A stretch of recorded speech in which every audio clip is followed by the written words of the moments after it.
রাকিব, হ্যাঁ পরীক্ষা তো শেষ হয়ে গেল গা। হ এই দুইটা ছাত্রছাত্রী রে আমি তো কোনো সময় পরীক্ষা হলে দেখলাম না রে।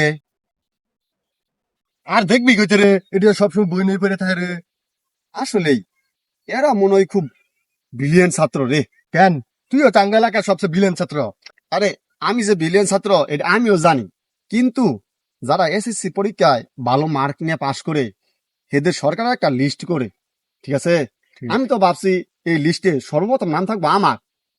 কিন্তু এরা যে সুন্দরভাবে লেখাপড়া করে রাত দিন 24 ঘন্টায়, লিস্টে তো প্রথম আর দ্বিতীয় এরা দুজন নিয়ে নিব, 3 নাম্বার সিরিয়াল নাম থাকবো আমার। তুই কি কর? আরে হ, এরা দুজন যে তাহলে লেখাপড়া করে 1 2 নাম্বার সিরিয়াল হ্যাঁ করি থাকবো। ওরে, মনের ভিতর এখন দুর্বলতা কাজ করতেছে। ছাত্র আগুন রে। একবার চুপ কার। না